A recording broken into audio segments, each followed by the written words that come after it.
We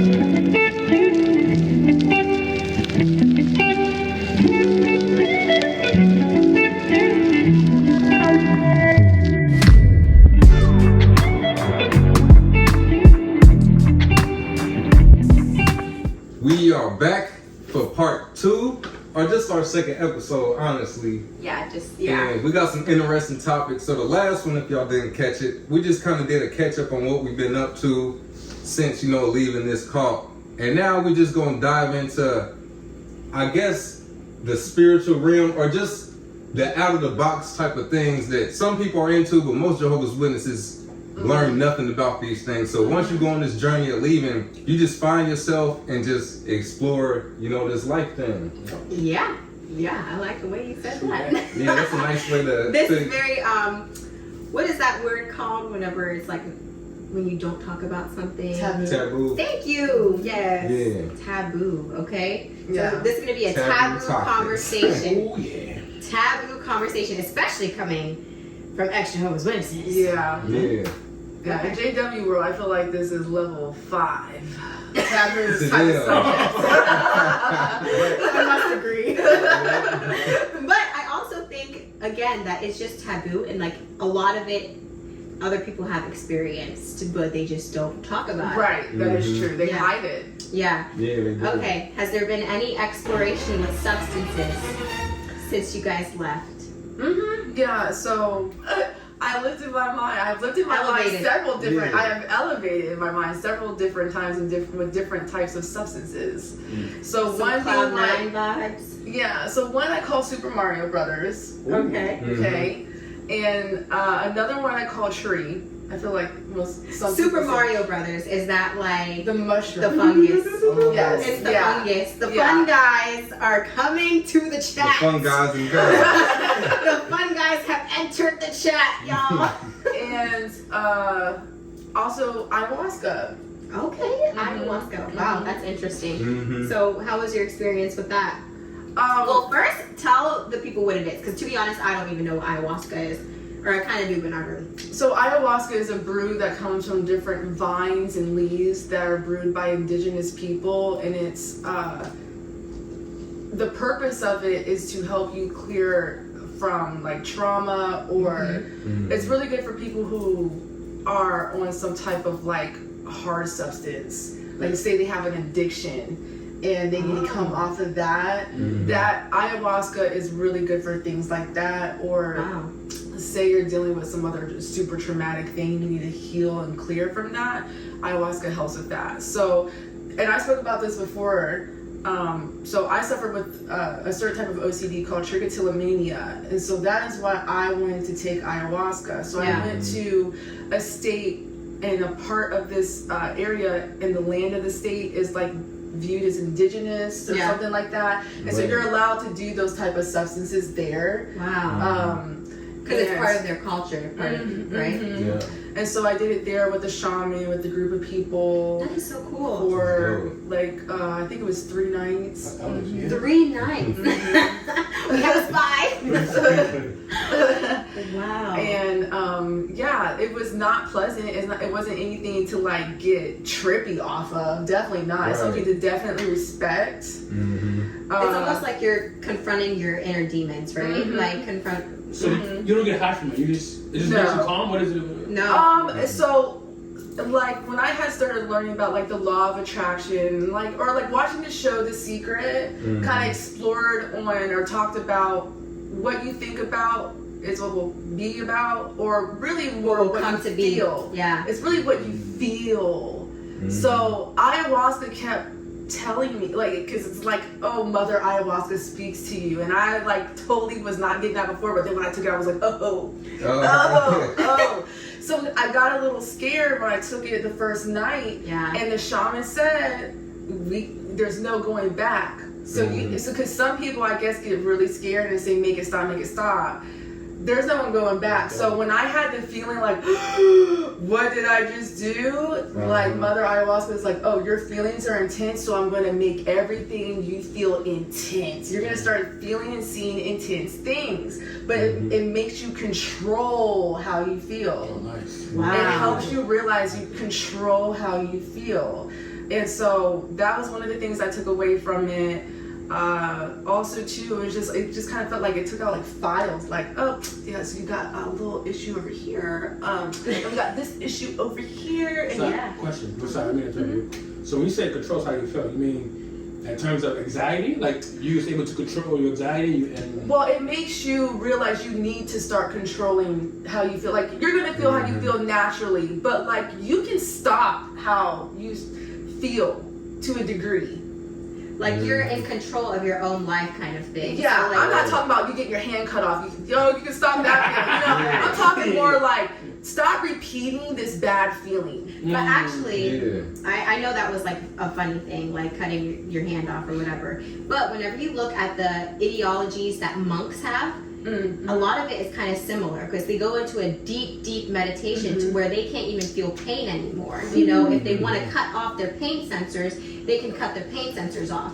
And that's why you see them being able to do handstands on their fingertips, you know what I mean? Or get punched in the stomach a million times and they're still standing, you know what I'm saying? Yes. So it is absolutely, that's another level of like transcendence, you know what I mean, with the deep So, meditation. And Ayahuasca just makes you realize that that's a thing.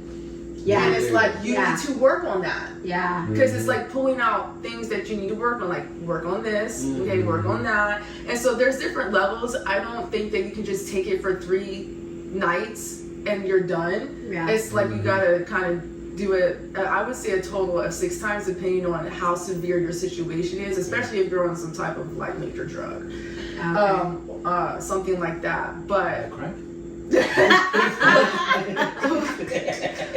I've never done those kind of drugs, but if it's not from the earth, Yeah. if it's not from the earth, Right. you know, I'm not really interested in that. I'm not really interested in man-made things. You know what's so interesting about like earth drugs is that I was just gonna say they're not drugs, they're herbs. They're Exactly. herbs, like Herbs. literally. And a lot of the chemically made medications that people take today have derivatives of these natural substances that they have taken out and added this filler and chemically amped it up, and now they're giving it to you wrapped up in this little white pill, you know what I mean? And it's not as strong, it's not coming from the earth, and it's gonna come with side effects because it has all of these additives in it. Even things like diabetes, like there's a plant called berberine that is the natural metformin, you know? So nature, it doesn't come with the side effects. no, Everything nature is has curable. our cures. Yes, yeah, nature has our cures. But why fix you one time and why can get you to come back 100 times and charge you every time Right, you come back? right. And that reminded me of when Mike Tyson talked about the DMT that they extract from the sweat on toads. Yeah. And he was saying how, like, the way he explained it was funny, but it made perfect sense. How he was like, man, it took over me, and I'm like, get the F off me, and it's like pulling it. I'm like, I'm gonna do this to you. I'm gonna put my hand, get off. And he was like, at some point, he just did this, And let it go. and you just accept it because it felt like you dying, and because they say it produces something that you experience only when you're born and when you die. And that DMT, yeah, that's what comes. So the chemical they get off of toads that they sweat in their glands is what you feel when you die and born. That's crazy. So when you take it, you experience that, so you feel like you're dying, and you learn to come to terms with like this intense feeling, and then it's just like, Yeah, peace. you at peace. Wow. So once you come down from it, like that sticks with you. Like, all right, now I can control my feelings. Kind of like emotional intelligence 2.0. Yeah. How it talks about like self-awareness and being able, because of course we feel things, Yeah. and it comes from the back of our brain and then hits our Frontal lobe. our frontal lobe, which is where your logic is. So emotions always hit before logic, which is why you go, man, I was tripping. But you don't realize you was tripping when you was tripping. Exactly. It's after the fact. So once you are able to notice, like, wait a minute, I'm tripping, you get better at catching those emotions before it's too late. And Or you not become- even catching them, just being able to observe them and not act on those emotions that you're feeling in the moment. Yep, and once you're able to notice emotions, then you can manage them a lot better. Yeah. And once you can manage yours, you notice other people's emotions, like, okay, this dude, like somebody in traffic cutting you off and cussing you out. You can go, oh, this dude having a bad day, but I ain't having no bad day. Man. Right, You having a good one. right. And you learn to spot other people's emotions and deal with them better. Yeah. And that's just by understanding that. But then once you understand different herbs that really focus on it, like Kirby was saying, like that really, it just changes how you look out on life. And just like with the DMT, the substance of like where you're feeling like you're dying, it's funny to relate it back to religion, but it's like, you know how they say when you go in the water, you're baptized and born again. But these substances actually make you like born again, like legit, because it rewires the pathways in your brain. Yes, it does. Yeah. We get so distracted with life. That's what messes us up. Yeah. It's like you might And have this reset button. You get so focused on social media and things like that have you convinced. If you're not rich, you feel like a failure. Yep. But you forget that only this many people is rich and most people are not. Exactly. And what is rich? You know, Exactly. if you're only talking about monetary terms, then fine, like you have the money, but what is actually rich, you know? And that is something that every person gets to have that definition of, you know what I mean? Because the things that are important to me may not be important to you. The things that are important to you may not be important to you, you know? And that's why there's always room at the table. Yes. There's always room at the table. Exactly. It's all different for all of us. Like, our priority list is different. Some people are like, I need this. I need millions of dollars, you know? Other people are like, I want my time. I want my family. Exactly. I want, you know, like things that you can't even put a price on. Yeah, that's important. Yeah, so this. Go ahead. You sure? Yeah. Okay. So, like, speaking in terms of rich, like, as of right now, this is a rich feeling being around you guys. I feel that. I feel Like, that. this is a great night. We're having a good time. A great day. A great day all together, right? Yeah. And as good as this day is, as great as this day is, right? This surpasses good. This is great. We're never gonna have this moment ever again. Even if we meet each other again, it's not gonna be the exact present. Exactly. Yeah. Live in the present, right? Yep. So in terms of being rich, it's like, yeah, you can be wealthy financially, but one of my favorite actors of all time, Robin Williams. Yeah. He was a millionaire. Yeah. He took his life. Yeah. He was wealthy, but he wasn't wealthy emotionally. He wasn't. I don't want to say he didn't invest in himself, but he wasn't emotionally right. You know, he wasn't emotionally apart. And you have all the money in the world, but if you're not right up here, if you're not rich up here, this is where it starts. Yes. Right? It starts up here. You need to be rich mentally and emotionally. Without that, money is nothing. That means nothing. As a matter of fact, it can become an even bigger problem because all that money does is like inflame what you already are. So if you're already if you're a selfish person, it's going to make you more selfish, you know, just on a bigger scale. If you are a person who's already dealing with feelings of like loneliness, it's gonna make you feel more lonely because now you don't know if this person is trying to be your friend because of the access that they have or the access that they think they can have with you, or if they're genuinely trying to get to know you. You know what I mean? So yeah, it just inflates whatever it is that you are. Yeah, I like what Jeron said about the present moment because think of how we always reflect back on stuff. Like you don't know a moment is a moment until you look back on it like, dang, that was a moment. Yeah. So once you understand that, you look at every present moment like, I'm gonna look back on this time when we was in DC and we all got to hang for the first time. And once you notice that pattern of always looking back, you look at the right now like, man, this is cool right now. Like I'm glad to be right here. Yes. And I get so mad at myself sometimes, don't I, baby, whenever we're like on vacation or something. I'm like, dang, I forgot to take pictures. Or when we're with our families, like, dang, I forgot to take pictures. But we were just like enjoying the moment, you know? Like, that's priceless. and that's what he always tells me. He was like, you were just in the moment. I'm like, I was.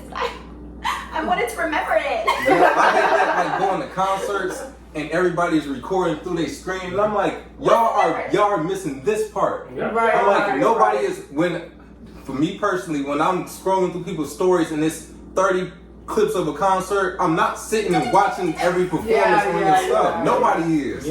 Put the phone down and watch this artist. Like for instance, I seen John Witherspoon do stand up like right before he died, and I didn't get a picture. And it's like, dang, I wish I would have got to actually experience it. Like things like that are important versus, just sitting back and recording somebody. Like put the phone down and just live in the actual moment first. So I've been learning to have more balance with that. Because I found like in the beginning, because I actually been filming myself and filming my environment. It actually is a really good way to like remember things. And I agree. I agree. Like I remember when I did this, or like I need to search it in my phone. But I'm saying that to say that like just catching the energy, getting clips of things here and there, and still be able to enjoy the moment. So that's what I have learned to do. To find the middle ground. Right. Yeah. And so, like, don't let it go. Don't get you with the whole show or the whole experience. You walking around like this. But no, I agree, because I always want to look back and have it like. Because I know some people will sit there and have 45 minutes of, and there's all this empty space. I said, no, you just need to catch the energy. Just catch the energy. I'll give an example of that, because my dad, he never liked having his picture. He was always like, quit taking pictures of me, blah, blah, blah, whatever. But he died last year, okay? And do you know how happy I am that I have these moments on camera? Like these little videos. Yeah, I didn't listen to him. I was like, okay, now, whatever. Like, so don't be posting on that Instagram. He gets posted every day. Every year now.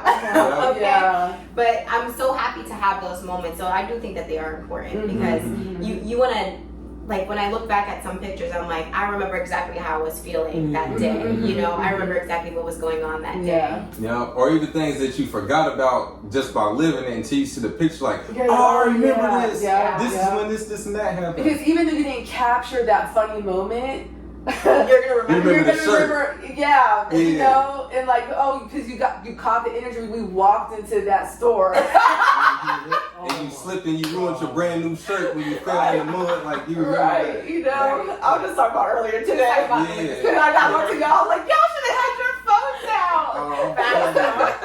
Empty shelves. Girl, like, what is going on in here? We don't want to look like tourists. Exactly. Even though we do. So let's let me just bring it down to the people, because they don't know what's going on, but. We walked inside of a liquor store earlier today, right? Yeah. The first liquor store we went to, they had no Hennessy, no Crown Royal, no Jack Daniels. That has never ever happened to me before. That a store had none of that. But they had the box.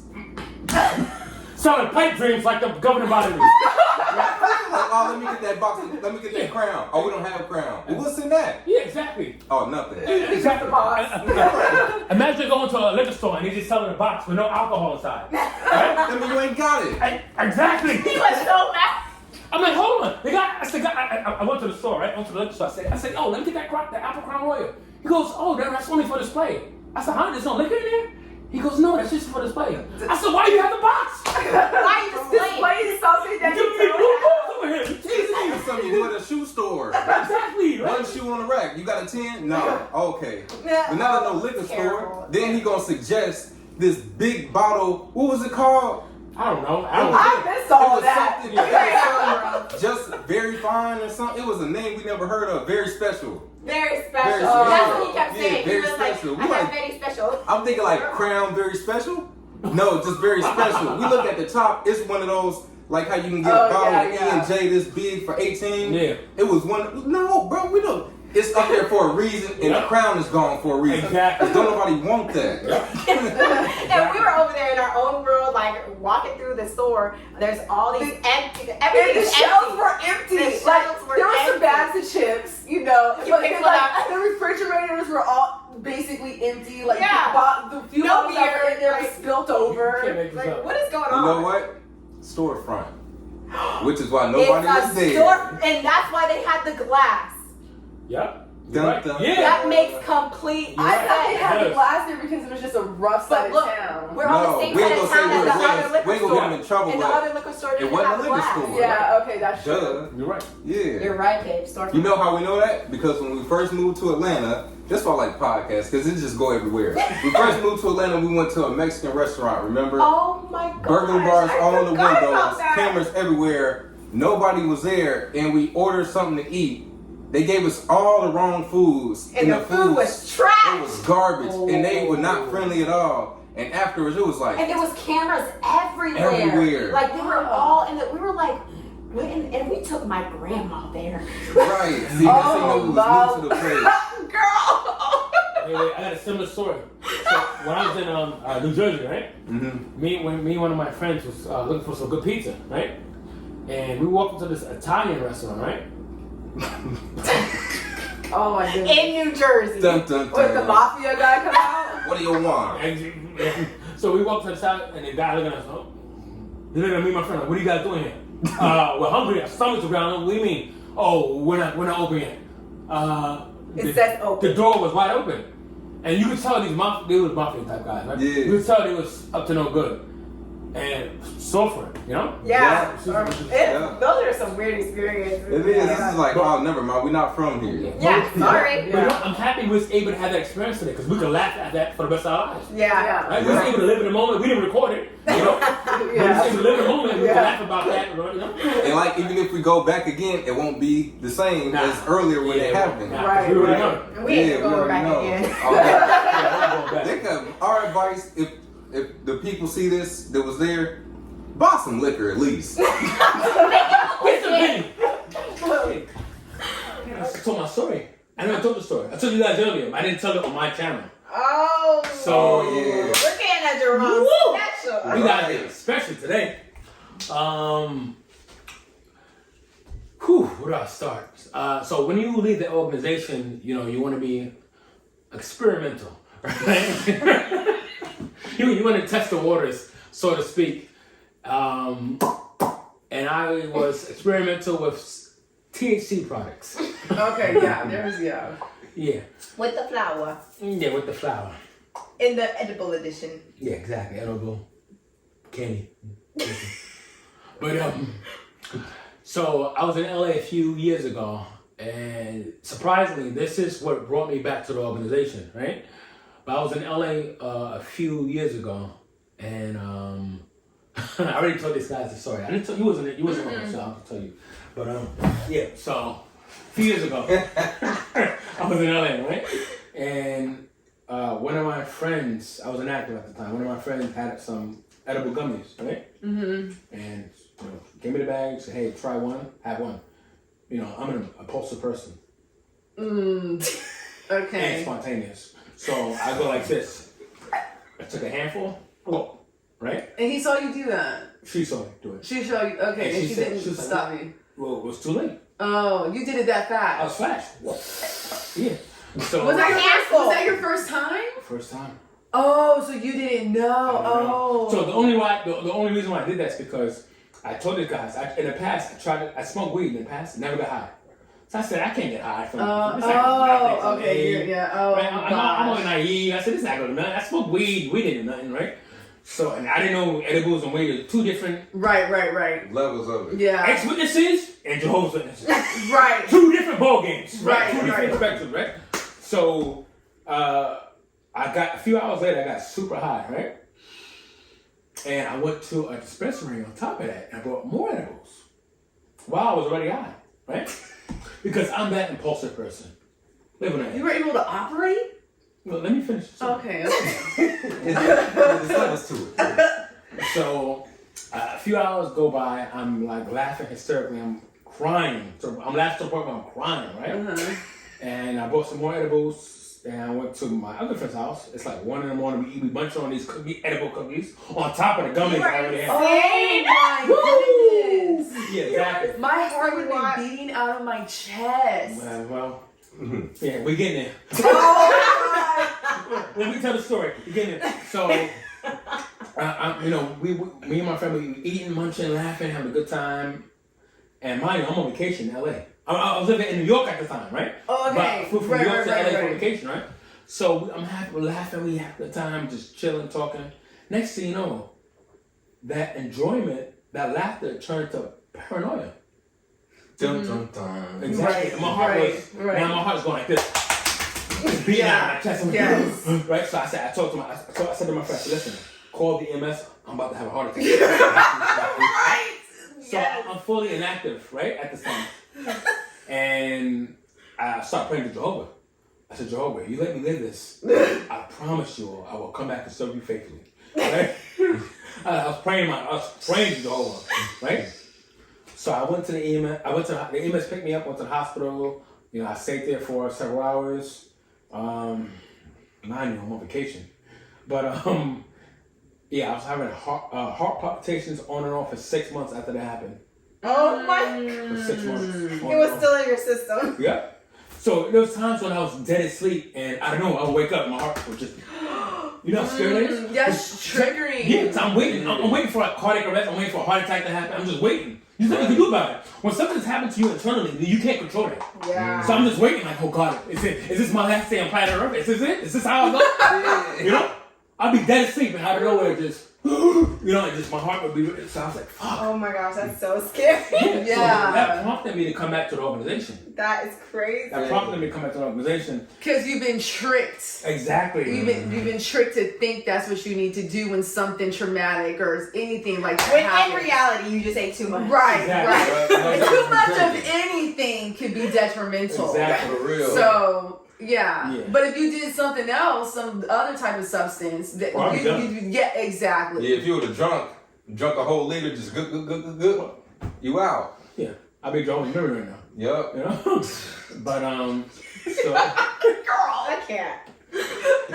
So his memory never made sense, man. What? The Book of Life? I was into that, okay? I understand like when somebody died, like where'd he go? In his memory. I'm like, so what is he gonna create him back from? Exactly. His Nothing. memory. You're gonna use his memory, you're gonna download you back. Like I don't know. Side Sounds note, like AI. right. No. This is funny, but I thought Kirby was about to eat a cookie this whole time. Cause I thought You thought this button was a cookie? Oh my goodness. That is hilarious. I did. That red cup. It's because that red cup is just going lower and lower. It was like until I looked down and I'm like, oh, that's not a cookie. But I'm like, what? No, Now, Where she go? I'm like, where she get this cookie? Where she get it from? Yeah, but have a few more sips. It'll be a ginger snap in a few minutes. Right? Too many sips, you try to eat it. How many sips do you start thinking things are cookies? Yeah, right. Oh my God. Y'all are funny.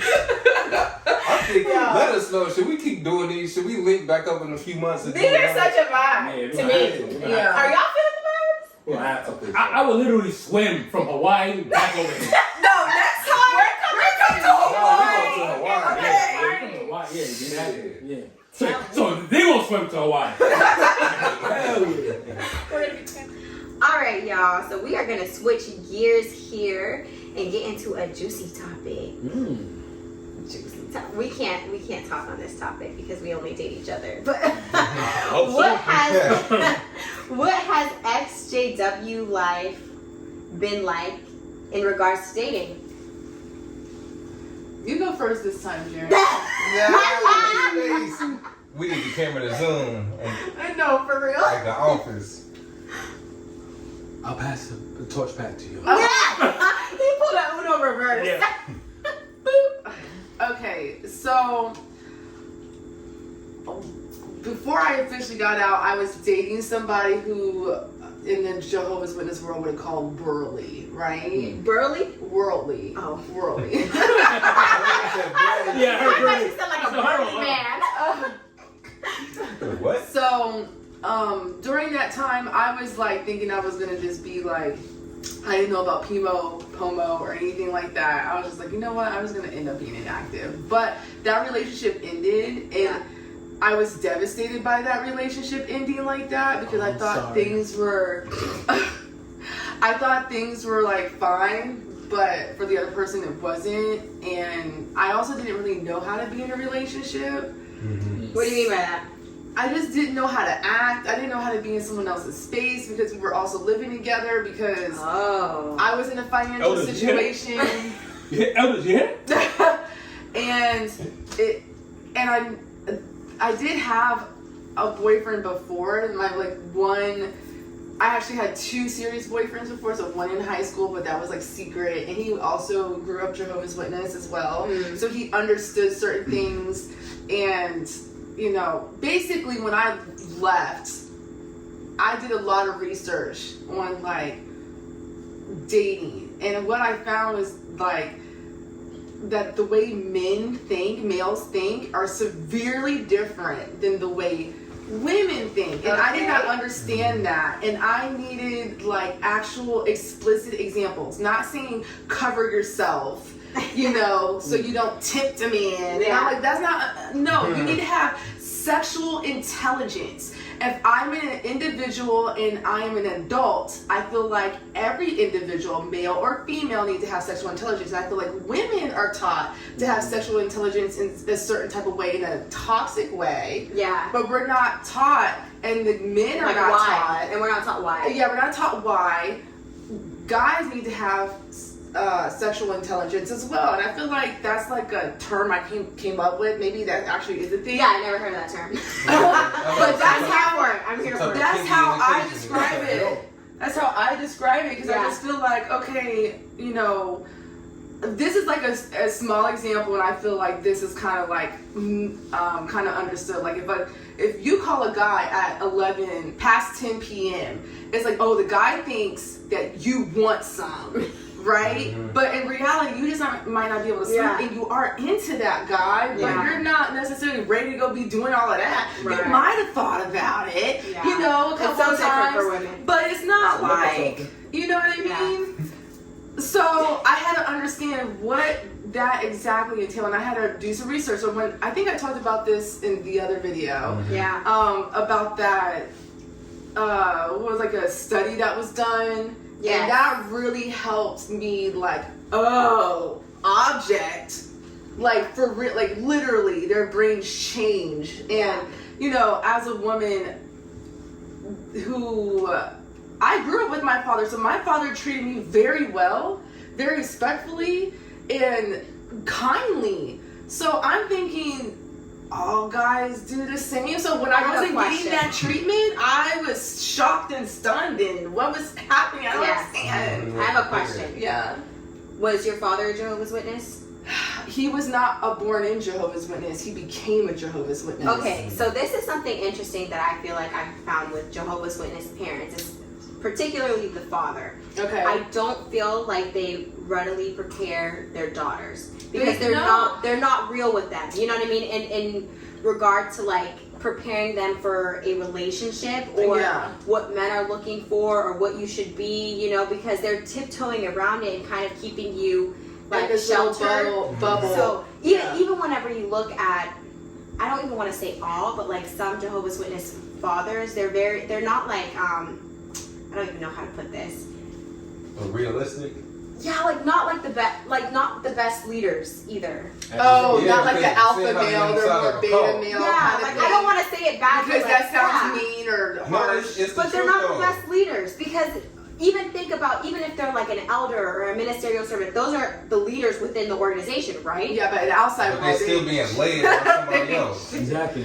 Yeah. You know, and they're easily controllable. And something that's very attractive to women from men is like, even if we don't agree with what you guys say, if you guys know where you're going, you know what I mean, or what it is that you want, or like what your boundaries are, whatever the case may be, like that is something that attracts me, you know what I mean, is if you know things. Like this is what it is. This is what it is, period. Done. Like regardless if it's gonna make me feel some type of way or not, like it's attractive. It's like, oh, okay, like this man knows where he's going. Yeah, and he is serious about it. Yeah. Like somebody that's like, okay. Yeah. And it's like, then you're not gonna stand for nothing. Yep. That's not attractive. Then that'll attract the woman to be like, I want somebody that's gonna put their foot down. Like this dude's a pushover. And not just that, like it will make the alpha in us come out. That's what the way the superior man talked about. It's true. They talked about. They gave an example. Like sense it. It was like a wife asking her husband like, all right, you got laid off. Did you look for another job? No, not yet. Then another month. What's up with the job? I don't know. So now she's forced to pick up a second job. Yeah. And she's taking on a role that she's not supposed to take on. And why was she even working in the first place? Mm-hmm. Okay, wait a minute. Because also too, I grew up with my mom not having to work. So there's that. And my dad provided for everything in the home. And my dad, it has silent alpha energy, but he's also not perfect. Of course. So, you know, he did not tell me how men think, but I think because we grew up as Jehovah's Witnesses, he thought that was a protection for us. Oh, she's going to marry a Jehovah's Witness guy. Yeah. And so I think because he just didn't know any better. And I have to give, you know, my parents credit, and like I feel like anybody should do the same. Like, think about their past. Like, don't just be all like, my parents were the worst of the, you know, really put yourself in their shoes and where they came from. Yeah. So I did that with both my parents, because both my parents had some very whoa in the way in where they are now, from growing up in poverty, from where they came from and the experiences that they had. You know, they really did the best, and we don't have a book as, you know, I'm a parent, so I get that. I level with them with that, and especially with my dad not explaining certain things. And I told him, I wrote him a letter, like, you know, I know that your intentions were good because you taught me this, you taught me this, you taught me that, and I love that. I adore my father. Yeah.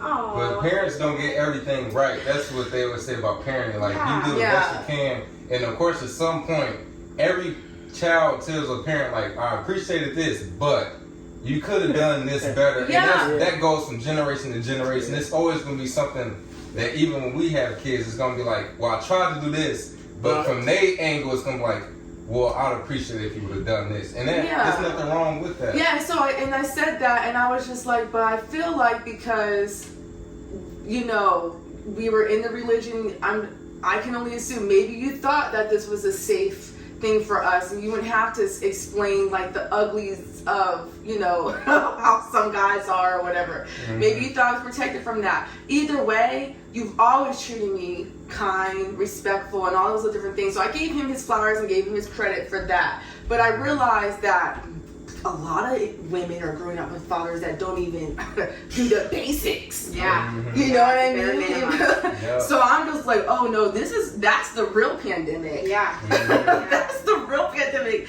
And I just feel like any woman, especially coming out of a high control group, needs to really do their research when it comes to understanding the male psyche, understanding your psyche as a woman, and really getting it where it's going to click for you. Because like I said, that one study was where it clicked for me. Well, Go ahead. I had a question. So what ways should somebody look for these answers? I mean, we have information at our fingertips, so you do have to filter through certain things. You can't just listen to anyone and everybody, so I had to do that. Sorry, real quick. The best answer, I'm going to answer your question. JW.org. Like I said, you gotta filter through the BS. I learned, so one thing, like you said, is like reading and doing research, and sometimes it's going to ask the source. Because sometimes I learned like the difference between like the masculine and feminine, or at least women's ways and men's ways. I can go to Jeron and be like, look, man, this is what I got going on. And he will give me an uncut answer. Yeah. And I just got to take it like, all right. And then versus women, I can give you an answer. You be like, well, I don't like that. So what? That's what it is. Like I learned sometimes, that's not every single woman, this a generalization. But sometimes if you go to men and be like, well, I really like this guy, but he only texts me a couple days a week. He don't like you. Yep. It may not feel good and you may not like the answer, but sometimes these are the people you need to talk to, because they're going to give you, you don't have to like the answer, but this is what it is. This is how a man thinks. This is how a man moves. And whether you like it or not, this is a fact. Now, whether you want to roll with it or not, like, that's a personal It's decision. best to ask someone of the opposite gender who actually has your best interests at heart. Yeah. So like your father, an uncle, you know.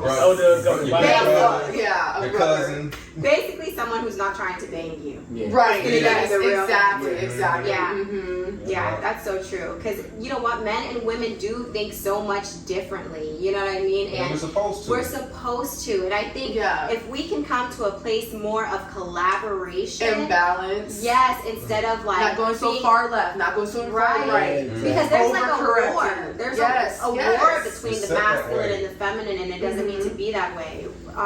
The truth is, like, the places where we're the most strong at, usually a man is weaker in, and the places where they're the most strong at, usually we're weaker in. Like common sense. Yeah, and so it's like common sense. Like directions. But yeah, it comes to a place where you're able to do something like this instead of being like this. And the problem is right now, this, well, of course we know who's behind pushing this agenda, but Satan.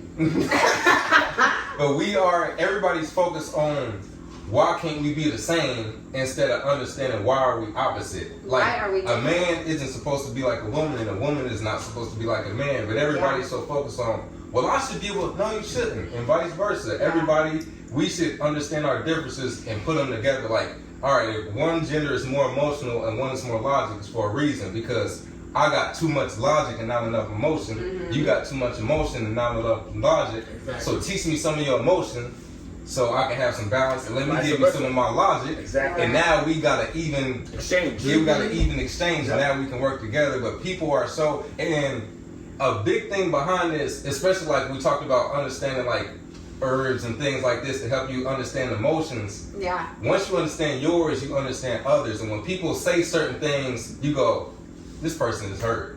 Yeah. Like, oh, I don't care about these HOEs. Like, bruh, all right, somebody hurt your feelings, or Right. oh, I don't need no man. It's like, Okay. all right, somebody, or like we make these generalizations. You may have dated two people, and now this whole gender is terrible. Yeah, exactly. And it's like, yo, it's billions of people, and you are basing that off of two people. Yeah. You haven't healed from these two people, which means you're not going to attract the right person. And when you do attract the right person, the first thing you're going to talk about is them two people, Yep. and the right person going to be like, oh, no, you ain't ready for what I got going. Yeah, I'm Yes, cool. facts. Vice versa. You bring out such a good point, because you kind of touched on the point of like working on yourself, and that's what you're gonna attract. The truth, like, we attract all things, of course, but what you're going to choose is purely based off of how you feel about yourself. You know, like, you're not going to tolerate certain things whenever you believe you deserve something better. You know what I mean? Like, and that goes for a man and a woman. Like, you're not, like, a man's not going to sit there and tolerate a girl sitting there calling them out of your name and all these things if they have respect for themselves. You know what I mean? It's like, I don't have to choose you. Like, I don't have to be with somebody who is constantly disrespecting me, and I'm not doing that to you, kind of thing. You know? Yeah. Yeah, that's the truth. That's what it comes down to. Yeah. So I kind of want to piggyback on what Kirby said too. He was saying in the beginning. In the beginning, she was talking about. Sexual intelligence, right? Yeah. Now, in an organization, that's something that they lack. They lack sexual Right. intelligence, right? Yeah. So Yes. exactly. There's a lot of repression, and it turns ugly. Yeah, it turns real And bad. unfortunately, that's not just with males. It can also happen with women, but women are just a lot more secretive about it and don't get caught. To a certain degree. Yeah, right. To a certain degree. But we're going to the sexual repression. The sexual intelligence conversation. You know how they give talks? A lot of elders give talks about women needing to be more discreet, how they shouldn't have to, don't show cleavage. You're gonna stumble this brother. You in a tight blouse. This guy's gonna get hard. He's gonna get horny. That's not the lady's fault. That's not the sister's fault. For real. If a guy gets horny and he needs to. Sorry. No, keep going. My bad. Sorry. I'm over here thinking about violation. Like, I know, right? Oh, shit. My bad. That's We liquor. got to. Yeah, my bad. Sorry. And that's the liquor. Yeah, but if that would have happened, right? If a brother was to get stumbled, I think you got it. okay, thank you. But if a brother was to get stumbled because a sister wore a blouse that was too tight, or if she showed her cleavage, but she showed her cleavage, right? That's to the brother. That's not up to the sister. Facts. An elder should approach the sister. Hey, you're stumbling this brother. Fuck. Forget the brother. Forget the brother. Right. Right? But how many talks have we heard where, oh, sister, you need to, the elder sisters aside, say, oh, sister, you're stumbling this brother. Where's the sexual intelligence in this conversation? Yeah. Where's the control yourself part? Exactly. But they'll blame the sister instead of talking to the brother, hey, listen, if you're getting sexual aroused, you need to control yourself. We're in a patriarchal system. Especially if they have literal strip clubs to show less. How are you getting this out of whack over somebody in the full outfit? Yeah. Right? Come on, this is legal, man. Like, you know that you get an Exactly. excuse if you get aroused at Magic City or something where they naked. Yeah. But bro, you You need to be locked in a cage somewhere if you can't control seeing somebody in a blouse in the middle of a kingdom hall full of people. Like, yeah, you got to go. Yeah. Yeah. But some sisters can't control their figures. Some sisters are thick. Exactly. Right? They're thick down here. They're thick up here. Yeah. What do you want them to do? What do you want them to do? Because you're going to see it through anything. Yeah, you want the brothers to go to the assembly, to the meetings when blindfolded? Right. Like, what do you want them to do? Is that the sister's fault? Right. Exactly. No. So where is the sexual intelligence in that perspective, in that in that situation? Mm-hmm. Yeah. And a lot of times it's sad. I hear so many talks where elders will approach sisters. And it's like, hold on, the sisters, they can't control their figures. Yeah. Make it make sense. Exactly. Yeah. But you're gonna approach a sister and make it seem like it's her fault. And And I you know- enjoy being a woman. That part. And I enjoy Like- you being a woman too. You know, know the problem I is? just That part. The elder that comes up and says something is the real pervert. That, What's yeah. on your mind? Right, Yeah. right. Because you know what? We carry that feminine energy, and we should be allowed to express it in whatever which way that we should. Because they always used to make a big deal about the shoulders. You know what I mean? Oh, I was on. trying to cut off, like, Yeah. so all this The is shoulders. covered. Yeah. And I'm like, so you're But it was legit just like telling me this is too, Revealing. yeah. Because you can see my This. shoulders. So my Shoulders. collarbone is really setting somebody off right now. Right. That's Insane. You Yeah. still got the lotion, by the way? I can't stand Jeron. But no, that's so true. And just getting back to like the whole idea of us being different, like, oh wait, you never answered how your dating experience has been. Oh, I did. That's right. I need to be on purpose. So, I spoke about this a few times on my channel, and I want to keep talking about it because this is important. But there was a sister. There was an Australian sister that was interested in me, right? And vice versa, we both were interested in each other. She didn't know that I was awoke at the time. I woke up from the coma, Oh. right? So she hit me out of nowhere. I haven't spoken to her in years. We met like 11, 12 years ago at a JW party gathering in Australia, right? And we stopped talking. I moved back to America. You know, she's out in Australia. Hit me out of nowhere while I was at fellowship, and I woke up at right. So she hit me a message on Facebook. Hey, Jeron, we haven't spoken in years, but you've been on my mind, and I want you to know that I want to be with you. You're a great person. Blah blah blah. Right? Straight to the point. Yeah. Right. Yeah. Right. It's straight to the point. So I'm the fellowship. Mind you, I'm the fellowship, and I'm an apostate. Right. Right. She doesn't know I'm woke though. So I write back to her, I reply back to her saying, hey, listen, I'm the fellowship, but I will get back to you when I'm reinstated, right? So I'm thinking to myself, I said to myself, how can I make this work where I'm an apostate and she's a devout witness? And I really thought she really had interest in me. Because her words was, oh, we met years ago and you've been on my mind, we really connected, blah, blah, blah, right? Right. So I said to myself, you know what? If she really likes me, she wouldn't mind if I'm not a witness. She could still be a witness, and I could do my own thing, and we could, still be together. We could make this work, right? Me being naive. So, when she initially hit me up, I didn't tell her right away that I don't believe in this, because I don't want to push her away. It's already bad enough to tell somebody you're the fellowship. Right. yeah, yeah, that's true. And thank God she was still interested. And even after I told her of the fellowship, she said, "Oh, no problem. When you get reinstated, let me know." Right? She was like, really. I was like, damn. Most women would not be like that. Not Jehovah's Witness women. Yeah. Yeah. Most women are like, oh, you're the fellowship. I know. There's such a deficit of men. Yeah. That's it. Okay, but that's not just in the witness world. There's a deficit of men in the world, period. That's interesting that you say that, because It's I true. thought the same thing though. But there's two other people that I spoke to. They're guys that were like, actually no, because there's not wars like that. There hasn't been wars like that, so men haven't been drafted off to wars. No, but So yeah, I see one, statistics on this. okay, And but then no, the men that we would choose. That's what I'm saying. Okay. Yeah, because it's a lot. Because of we're both not. of There's them. a lot of men that are single, but they're not going to be chosen because That is correct. Okay, valid point. Yeah. That is- Because what? Wait, so let me finish my story.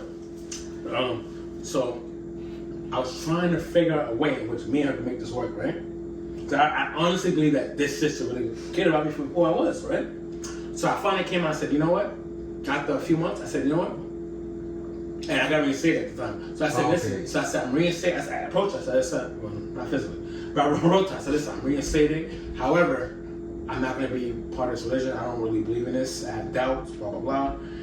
The minute I said that, she was like, oh, you have doubts? You don't want to be a witness anymore? We can't be together. And I was like, oh, I said, hold on. You said that we had a true connection. So if we had a true connection, why does it matter if I'm part of your religion or not? You should want to be with me no matter what. And I said to her, the difference between me and you is because I care about you for who you are. You only contact me and care about me because I'm an American black witness.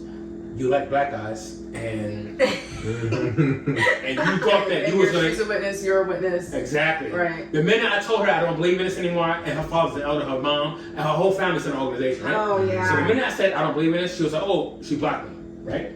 I was like, wow, so much for us connecting, so much for that, right? Right. So it showed me that she didn't have true colors. Her intent wasn't true. And I realized that about Jehovah's Witnesses. They don't. As we know, the minute you depart from that religion, you have to say goodbye to your family and friends, right? Yeah. You know? So that was one of the last dating experience I had in the organization with somebody in the organization. Right. Yeah. I feel like in that case, like, I don't think maybe necessarily that, oh, she just didn't like you for who you are, but like, women in our heads, like, we weigh out the options of like if this will be a good decision or not. How much are you going to lose to choose this? And like, if you have like a lot of dating options, it's like, well, why would I choose somebody who is going to put me in a position where not only are they going to be judged by my family, I'm going to be judged by my family, and then on top of it, like, if I end up not going anymore, if this is something that I don't believe, now I'm losing my family as well. You know, like, you have to look at how deep her roots were. It doesn't mean that she didn't care about you. Right. You know what I mean? Yeah. Like, She still how blocked me, we though. are. She still blocked me. That says a lot. That was And we can't be together kind of thing, And for you sure. said- But Yeah, if you tell somebody one minute, oh, we haven't spoken in 10 years, you been in my mind, I want to be with you. yeah. Then the next minute you block them because they tell you they don't believe in what you believe in anymore. That quick. Come on. But okay, This is you know what? This is a interesting because we get perfect both sides. this is a perfect example of something that I feel like exists. I think that men have such a true love for women. And this is something I think that maybe you don't hear all the time, but like, men truly love and like genuinely love like you as a person, regardless of the circumstance. You know what I mean? And I don't think that women do that all the time. I think that women weigh it out. Yeah, that is true. If the guy finds himself loving someone, and you have to think about it this way too. If they find themselves loving someone, because like a man is going to fight. Like, you guys are fighters, you know what I mean? So you guys are gonna fight for what it is that you love. Period. You know, and you guys are also leaders. So that's regardless of anybody else's opinions about it. But women are more to. I'm about to have that's what I'm about to finish. I didn't go ahead. You sure? Yeah. Kirby, I'm good. you? I think I'm good. You sure? You got sure? You sure? Yeah, go ahead. Okay, sorry. I think women care, like, they will weigh everything out, you know what I mean? Everything that's happening. And regardless of what maybe like our hearts feel, like we may choose something that's going to be better for what we think. But at the same time, if a woman does get herself involved with another person who is not like deemed responsible or anything like that, then By her community. by Yeah. her community, then she's looked down on. Yes. And to women that matters more. I feel like community matters a lot more to women than it does That's men. true. You know what I mean? Like, Security, safety, protection, community is because you have to big. think about where we're at on the like totem pole. Like, regardless if we like it or not, like, you guys can be independent. You guys can face all of your, you know, everything head on, all your trials. But women find our connection and find our grounding in our community. Men are more loners. Yeah. Yes. Amen. Yeah. But yeah, that was good to point out from the different points of view because Yeah. like the book where the Superior Man talks about women having a gray area and men just being black or white. Yeah. Yes, Not because saying- y'all will automatically deem, generalizing here, automatically be like, you know, women aren't this, you know, or, Yeah. you know, and it's just so harsh because it's like, also too, I feel like men are not as prone to researching and understanding a woman like women are. I feel like women take the time and energy to research and understand how men are. I don't agree with that. I haven't experienced that. This is good. I don't this is agree with good. that at all. Wow. Oh, I okay. have Like not this is experienced good. that. I don't All right, think break it down. Let's hear it. I feel before we chime if in. anything, if they did do that, it's because they're so head over heels on the woman that they want to be with, so they're exhausting every resource possible.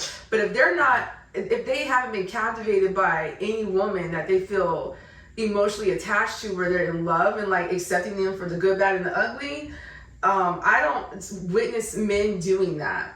Okay. Doing what exactly? I'm sorry. Doing the research on understanding how women tick and think. You know what? I don't agree. I actually do agree to an extent because when I chop it up with other men, like I took the time, thanks to my cousin Deshaun. Yeah. When me and you start dating, he been married for a little minute. He gave me the book, The 5 Love Languages for Men. Like it's a for women, it's a regular one. Shit. It's a for men and it's a for women. Damn. So it talked about the 5 love languages and it gave the example of like no two people have the same love language in a relationship. It's possible, but it's rare. Yep. So what you may like is not what she'll like. Yeah. So it gave an example of one person likes quality time, like the man likes quality time, the woman likes words of affirmation. Yeah. So in your mind, you home every day and your girlfriend tripping, but you usually go out and you like, well, dang, I'm home.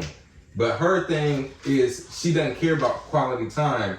You haven't given words of affirmation. Yeah. You haven't, say, you look nice, or man, I noticed you've been working out. You haven't said none of that, but you here. You just playing the game in the other room. Yeah. And so when my cousin showed me that, I realized a lot of men don't do the homework on women. So when you chop it up with your homies and they say, man, this girl tripping over so and so, you can order, if you've done the research, oh, she mad about so and so. Yeah. But if you haven't taken time to learn that, and another thing, this is a bad example, but pimps study women in the wrong ways, but they know how a woman's mind works to where you like, why would a woman stand on the corner all day and give her money to this dude? Because this dude has taken years to study women and know how their minds work, and he can say the flyest, craziest stuff. And he got 10 women lined up handing him money. That's crazy. Because he took the time to do the research. I agree with what you said. Like sometimes men won't take the time, but what I don't agree with is that women also don't take the time. I don't think that they do. No, I'm saying that women are more prone to, whereas men. Yeah, I don't agree with that. I don't think that we actually take the time to understand a man. You know what I mean? I agree with that too. I think that it's more like we have been fed all of these fairy tales, all the Disney fairy tales, like a man needs to chase, and really never receive anything back. Like, what are they receiving back from us? You know what I mean? Like, and not just that, in how they think on a normal basis. Like, we still go through this to this day, where I'm like, oh, babe, do you like this outfit? Yeah, it's all right.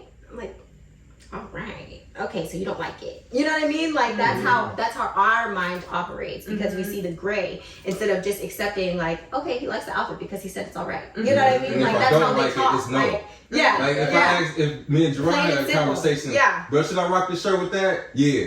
Or And yeah, that's cool. If you were That mean asking me, I'd yes. be like, okay, I like all this, but I take don't this like part that. out. We fluff up so much. Yeah, you know what I mean? feel It's like our women way are of so more communicating. detailed, whereas men are like the whole, It's yes the or whole no. picture. Because we know what we would want to hear. You know what I mean, from another party. So like whenever we're communicating with women, like that's why that whole like conversation of do I look fat in this dress like comes up, where a man will be like, Yeah. Yes. okay. Yes But or a no? woman, we would be like, oh, it doesn't compliment you. Lie. That dress does not compliment it you. doesn't compliment you. You Like know, we're not What's gonna tell them oh, that that's they perfect. look. You know what I'm saying? Like, because we know what it feels like to have like poor body image or something. You know what I mean? So we're not gonna be harsh about it. We're just gonna be like, you could pick a better option. Yeah.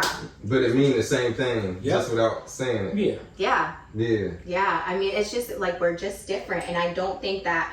I don't think that men take the time, and I also don't think that women take the time. I feel like, okay, I also am very careful most of the time with using women and men and girls and boys or guys Okay. and individuals. Okay, what you mean? And I won't say females because I do not like that. Why? But I will say males. But wait, why? Because females is like animals or something. because it feels alienish because the way like guys The way have men use it. used it, and it made it derogatory for me. And usually when you're like doing that, you're like, okay, are you male or female? It's like for genetic reasons or for some type of reason like that. Gotcha, yeah. That's what it usually applies, but it has this negative undertone. Mundane. So for the individual males that, I don't deem as men, Oh, I will okay. use, Like it's, men so and I'm women. not disrespecting them. I will flip it on them and I'll say males or I'll say a guy. Yeah. Okay, if I'm being more discreet. Well, break it down. But- Break down what you mean by that. So Like, men, what I feel like categorizes it? men who are like open to hearing certain things, I do feel like they may not be more prone to do certain things, like learning certain things, but if they're in love with a woman or the opposite sex, they're going to take the time to figure something out. Yeah. Whereas like I feel like guys are not. Same thing with a woman. I feel like a woman is going to try to figure things out, whereas like an immature Girl is not okay, willing I to. get. Yeah, I get what you're Yeah. saying. I like that point. Yeah. I want to ask this. So you said if a man really loves a woman, it will cause him to learn, but it's more about him because a man can love a woman and still be a dog. But you can a man that's in tune with learning and not being stubborn and not having that ego is the man that's going to learn how to be a better man. Yeah. Because it's more about we place love instead of value. You can love somebody and kill them at the same time. You can kill somebody you love, Yep. but something you value is treated a lot different. And I think Yeah. that's what people need to focus Okay, on. That's yeah, so true. and I realized too that like men, like for their woman to respect them, Yeah. and women Yeah. like to be cherished. Yes. Mm-hmm. So Yes. if the guy isn't cherishing, I'm like, oh. You don't feel moved to do. Need more Yeah. ice in that cup or you good? It's empty. I'm good. I don't need more. I'm just holding it because. Just making sure. Just making sure. And yeah, like whereas if like a guy doesn't feel like the woman he's involved with isn't respecting him, he like kind of like Absolutely. his feelings get cut off. Yeah, it's the same way. Like if a man is treating us right, like we feel moved to want to do everything and anything for that man. But like if it's said just slightly wrong, it's like I don't want to do that for you. Like, what do you mean? Like, I don't want to, and it's the same vice versa. Like, if a man is feeling respected, like they want to cherish you, they want to value you. You know what I mean? Unless it's a sin. Yeah. Well, they don't even respect themselves. That's You know what I true. mean? Whenever somebody is like that, so yeah. What do y'all feel like is more simple? Men are so freaking simple. Oh my gosh, you guys are so easy to understand, and I wish I knew that. That's sooner. interesting to me. Men are not easily to be understood. They aren't. We are. They Because are. men, it's very black and white. Like, all right, what are the 3 things that a man, not every single man in particular, but a generalization that men want from their person? Respect, peace, and Love. I don't even know if it's loyalty. It's loyalty, respect, peace, and loyalty. And loyalty also goes into respect, but that's Yeah. it. And a lot of times, it goes into what some women want to hear instead of what it is. Like, because a lot of women will go, "Well, I'll cook and I'll clean." Like, who Okay, cares? like, Like, you so can what? hire somebody. You want something you can't buy. Exactly. Like, you can hire somebody Like, I to can cook do and that. clean. Yeah, I can Yeah. cook and clean. Yeah. Okay, see that's a man though, but there's a lot of guys out here. Pete, we didn't say what does a guy want. from Okay, I'm clarifying. you. Yeah, okay, yeah. I'm saying we They're talking right about the man that got his mind right, Yeah. the man that's healed. The like, healed man. yeah, Yeah. like what does the Yeah. healed man want? And so yeah, I guess I'm more careful about saying that. So I was being loose when I was saying basically, like I wasn't being careful like how I usually am. Like guys, men, women, girls, whatever. Right. There's levels. You to ain't this. nothing but a little boy. There's a levels to this. Mm-hmm. Yeah. I agree. Because I think once you take the time out to understand a man, and once a man takes the time out to understand a woman, that's whenever it's like, okay, you're at the man and woman phase. You know what it is? To wrap it up in the whole, people have to understand people besides themselves. Because we become Yes. so self-centered. We just gotta take time to learn everybody else Yeah. and how they are. Especially if you meet a new person, like everybody has a whole different story. Yep. So you just gotta learn it if you're interested in that person. If you don't care about them, then Whatever. you're not really Yeah. gonna want to learn. Yeah. Yeah. That's facts. That's facts. Yeah, and I had to learn how to vet. So it's like, okay, how serious is this guy? What's your vetting process? I don't know if I necessarily have Okay, one. I can just like sense like. Spaghetti. What'd she say? It's shot. Ah, babe. Oh my goodness. Here we And go he with said that. spaghetti. I can't. Like, you No, wanna leave? well, I mean, but Spaghetti. that actually is valid. What are your preferences? Because like some Yeah. things you're not gonna be down with doing, you know, when you're intimate. Like what? I've actually had no. Actually, because you asked the question, what was your dating life like since leaving the Jehovah's Witness? Okay, so I've been talking to different types of guys that are not just Jehovah's Witnesses, and this one guy asked me, he's like, "Are you open to cuckolding?" I think it's called. Wow. Where do you meet these To people? do what? Whoa. He's a banker. He's a banker. He looks so normal, all of that. And he's like, Kirby, I really like you. I'm very interested in you. And I've had several relationships before. I had one relationship that was in this cuckolding thing, right? He's white. I was about to say that. I was about to say that. Listen, that's one thing I was about to say that shit. Oh my god, I was about to say that. Oh my god. Y'all What the stupid. hell? I was Either about to way, say that. but either way, I had to hold but back. I've never heard of that. I had to hold back. You know, that's one thing I did take away from being a Jehovah's Witness. I don't. Have a ginger snap. Oh my. These buttons, everybody's looking at these buttons like they're cookies. Like, anyway. So, you know, I was like, wait, Let's get that what? video. So then he like. We can't do It's about to get flagged. Yeah, we can't. Okay.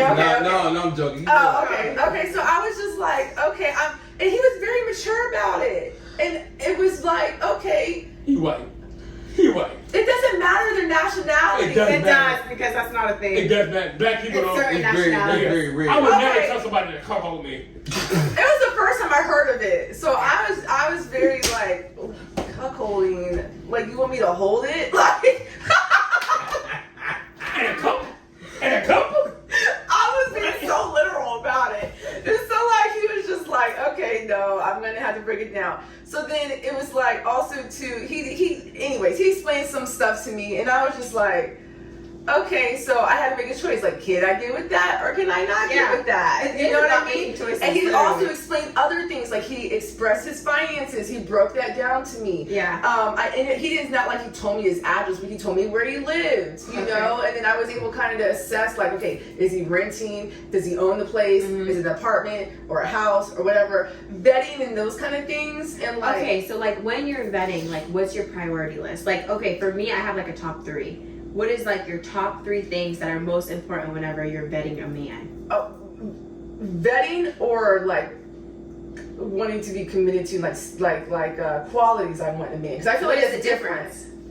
Vetting is like, okay, are you lying about saying you have these qualities, or you actually do have these qualities? So I have to vet. So you say you have these qualities, Okay. but how can I get real proof of that without being like interrogating and being straightforward, direct to the point about it, and being like a whole interrogator? Because that's no fun. Yeah. And you know what I mean? That's going to be like a turn off or whatever. Unless it's like, we're both trying to get married, here's the thing. And I've had individuals kind of do that to me too. Mm-hmm. But for whatever reason that didn't work, right? But I'm saying, like, for a guy that's just like wants to get to know me and I'm trying to get to know them, okay, are they finessing just to try to sleep with me, or are they being for real and like they are interested in having long-term situation or, you know, relationship with me, you know? Okay. So the qualities that I look for is someone who's definitely interested in cherishing me, who has a provider mindset, who's wanting to protect and provide, and you know, definitely have like a paternal instinct that Okay. whether they have a child or not, because I do. Yeah. And like, how do they think and feel about that, you know? Yeah. And if they want more children, like if they want to have children, if they already don't have any, if they want more, you know, that kind of thing. And so like vetting is like, okay, you're saying this, so how can I prove that? What can I do to prove that? Now that's not always easy, you know, because I don't, I'm trying to think like, what do I actually do or say? You just go off of vibes. Yeah, not necessarily vibes, because vibes cannot always be true. Yeah. You know, so, but like I look at actual facts. Okay, so, you know, and I can only get so many facts. You know, like you could say you're mortgaging this house, but you may be renting it. You know what I mean? Like, yeah, because people can say anything. And, you know, where do you actually work? Like, do you actually have this job title? Or are you dressing the part? Are you finessing your title? Because, like you said, off camera, guys will finesse. Yeah. You know, you guys will say anything to just, you know, get whatever they want, you know? But also, too, I had to learn to, like, play damsel in distress to a guy that I think may possibly be a good candidate for me. And so I'll drop the handkerchief. Oh, I need help, right? For example, going into the grocery store. I like spicy food. Jalapenos ain't spicy enough. It's Taco Tuesday. I'm in the grocery store. I'm walking around the grocery store, and I'm like, there's a guy standing next to me. I was like practicing vetting and talking and all that kind of, dropping the handkerchief and being the damsel in distress. And I said, I really like spicy food, but jalapenos are just not spicy enough for me. Do you know of another pepper that I could eat that's spicier, that I'm going to enjoy? And he was like, oh, you should try serrano peppers. And I was like, oh, thank you. Okay, I'm gonna buy like a few of these, try these out and see like if I, you know, like them. And he was right, I liked him, you know, but because I dropped the handkerchief and I was a safe person, I was approachable, because I already did this, I dropped the handkerchief and the guy was like, you know, are you dating anybody? Are you married? And I was like, oh no, actually I'm not. I'm not married. He was like, you know, maybe I can get your number. I would like to take you on a date.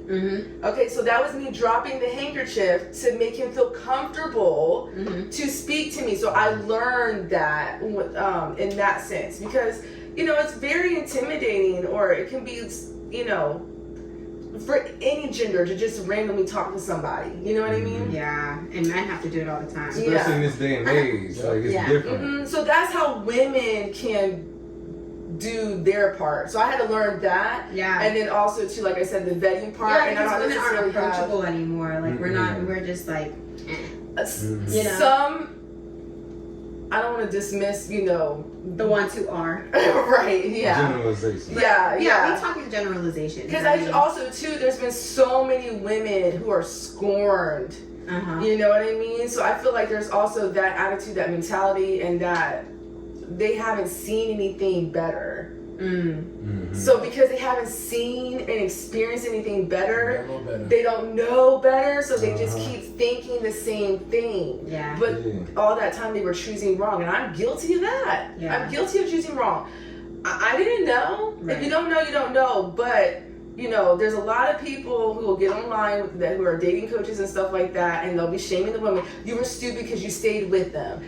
I don't like that. Because, no, you weren't stupid. You just didn't know any better. You weren't explained any better.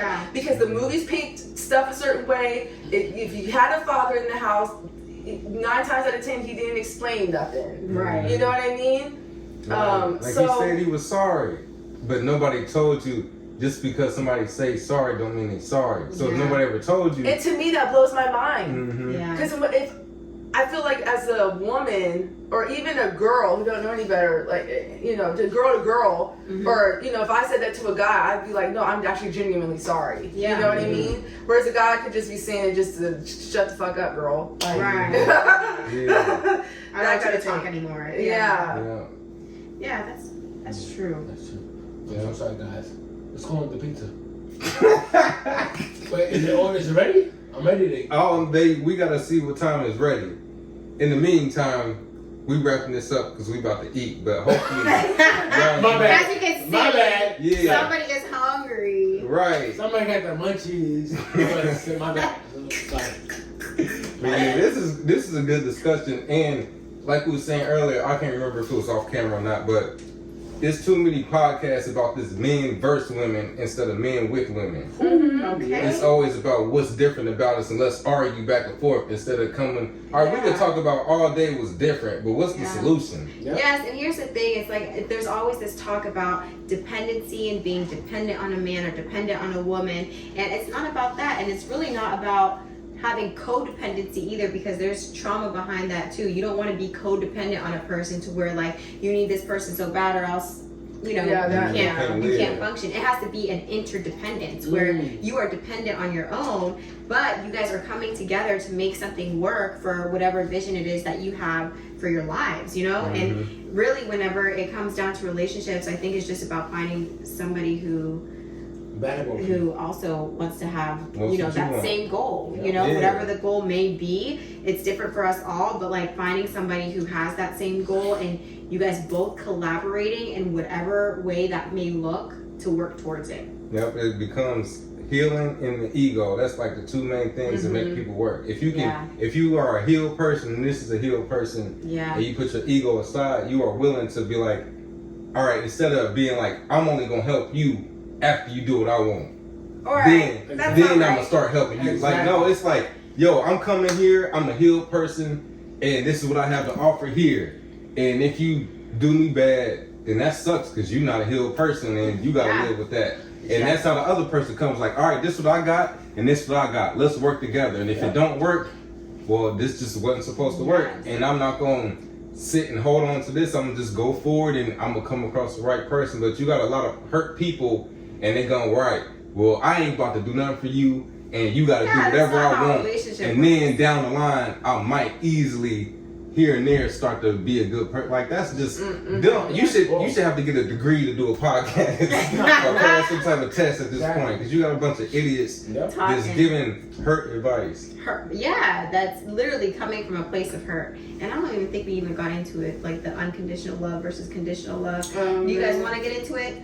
I can talk about real quick. Yeah, let's get into it. Okay, listen, this is a really funny topic because I think we were actually watching one of your videos, or I was watching one of your videos, and you were talking about unconditional love existing outside of the organization, right? But then me and him got into the topic, and we were like sitting there, we were going back and forth because we have different ideas with unconditional love. Okay, I said it doesn't exist. Like as humans, it doesn't exist. He said that it does exist. So I said that I believe people's love is conditional. You know what I mean? Like, and I'll explain why. But I'll explain what my viewpoint is, but we can talk each one about what. But listen, I want to interrupt you, but real quick. You said you don't believe in unconditional love? No. So let me ask you this. Well, I only believe in it really from like a mother to their child. Oh, that's interesting you said that. That's the only way that I or myself. So it exists only a mother to their child. I have unconditional love for myself and to my child. Even if my child was trying to like ruin me and kill me, I would still love my child. I probably would like distance myself to a degree if it was like that. Okay, but see, even in that case, it makes me feel like it doesn't exist again, because like, okay, to me, you have to understand what I believe love to be. Okay, I believe love to be in its purest form. So that is to everybody, for everybody, regardless of what it is. Because what is love?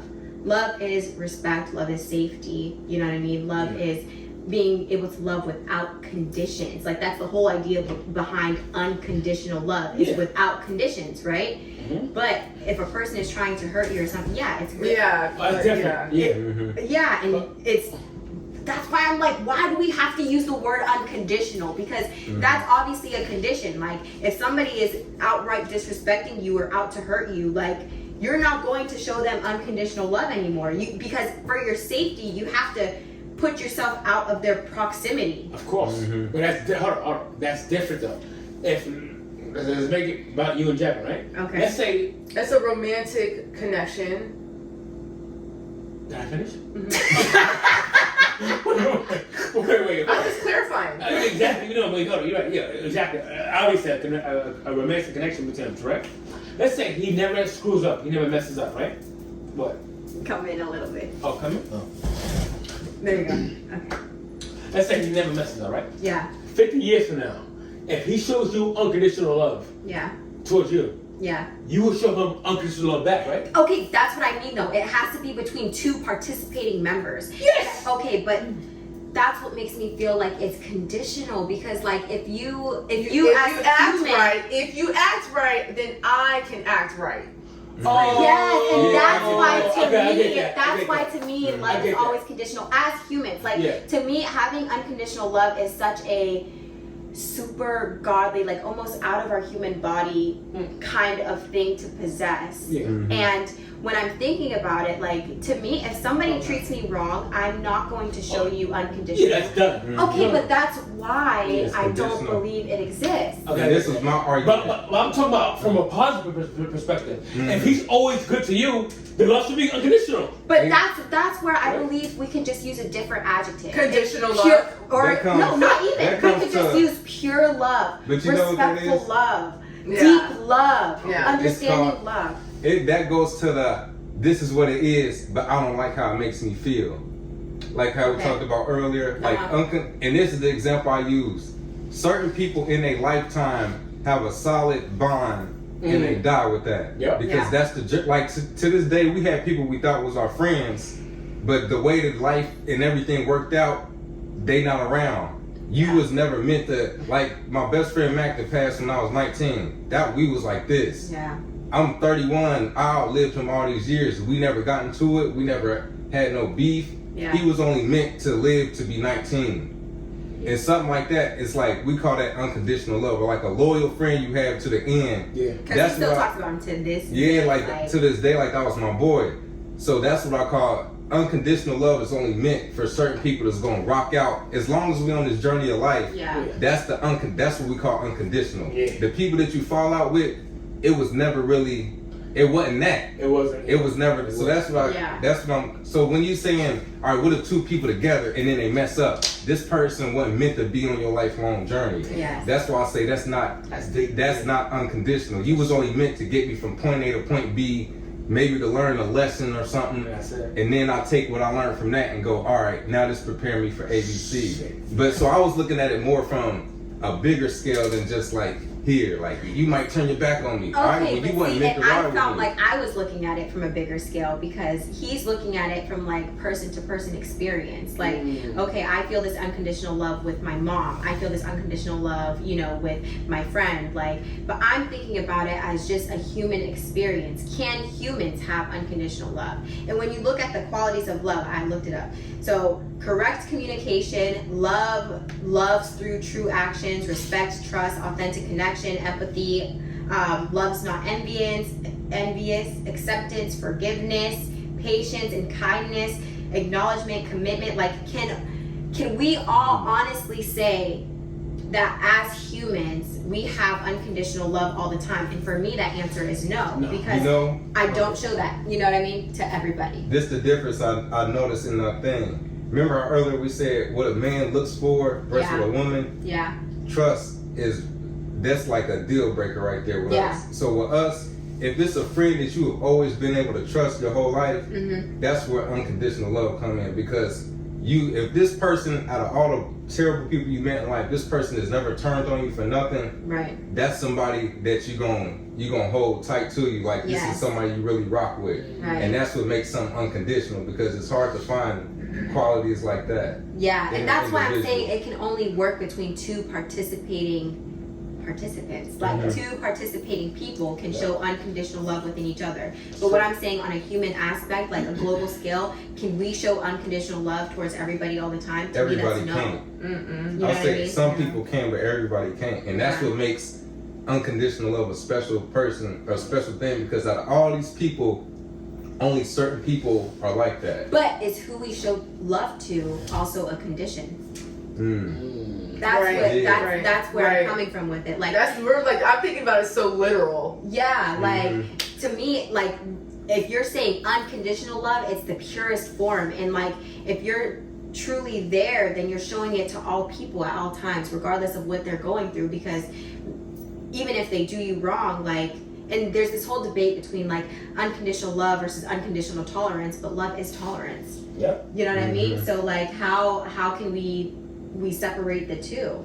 And that's why I'm saying, to me, that's like a very godly, transcendent quality to have, that me personally, I'm not there yet, because everybody's not going to get my unconditional love. You know what I mean? It's only going to happen to me with another person who is also showing me those qualities. Maybe it's more on a personal level, like some of us are that way and some aren't, because another person may have been through all type of stuff together, right? But they still gonna come back and have love for this person. That is so true. It might be an individual thing, or some people have it and some people don't. Yeah. Okay. Yeah, I think that's another way, I guess, to look at it. It just depends on the person, because everybody's boundaries is different. It's all about perspective. Yeah. Guys, I'm so sorry. What's going with the pizza? Let's go get this pizza. Do we have any final thoughts? Okay. Are we good? What a way to end the podcast. We're gonna go get some pizza. Hey, pizza. All right, y'all. We will see y'all later.